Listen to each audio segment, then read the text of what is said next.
নমস্কার বন্ধুরা, বাংলার বউ চ্যানেলে আপনাদের সবাইকে স্বাগত। আজ দেখাবো পাঁচ টাঙ্গার ঝোল কীভাবে বানায়। মাছ ভেজে নেওয়া হলো প্রথমে, তারপর আলু কেটে নেওয়া হলো, আদা রসুনের পেস্ট, পেঁয়াজ বড় বড় কেটে নেওয়া হলো, পেঁয়াজগুলো আলুগুলো দেখতে পাচ্ছেন সুন্দর করে ভেজে নেওয়া হয়েছে প্রথমে। তারপর কড়াতে কী করলাম, তেল দিলাম, তেল দিয়ে পেঁয়াজগুলো দিলাম, দিয়ে পেঁয়াজগুলোকে সুন্দর করে আমরা ভেজে নিলাম। মোটামুটি সুন্দরভাবে পেঁয়াজগুলোকে ভাজতে হবে। গ্যাসের এটা একটু কম করে দিলাম, দিয়ে ভাজতে থাকলাম। এবার টমেটো দিলাম, এখানে টমেটো দেওয়ার পর প্রয়োজন মতো লবণ দিলাম, প্রয়োজন মতো লবণ দেওয়া হলো, দেখতে পাচ্ছেন। এটা খুব সুন্দর রেসিপি দেখাবো আপনাদেরকে, এটা খুবই টেস্টি, আপনার ঘরে বানিয়ে খেতে পারেন। আদা রসুনের পেস্ট দিলাম, তারপর আদা রসুনের পেস্ট দেওয়ার পরে আবার তাকে সুন্দর করে নামিয়ে নিলাম। এরকম বন্ধুরা ঘরে বানিয়ে খাবেন, এটা খুবই ভালো লাগবে।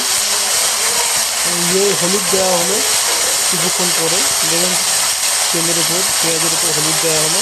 হলুদ দেওয়ার পরে আমরা প্রয়োজন মতো লঙ্কার গুঁড়ো দিয়ে দেবো এখানে, প্রয়োজন মতো লঙ্কার গুঁড়ো। যদি একটু ঝাল করতে চান একটু বেশি করে ঝাল দেবেন, যদি কম ঝাল দিতে চান তো কম ঝাল দেবেন, সেটা আপনাদের প্রয়োজন মতো আপনারা দেবেন। দেওয়ার পরে সেটাকে সুন্দর করে আবার নাড়ানো হলো। এটাকে মশলাটা তৈরি করতে হবে।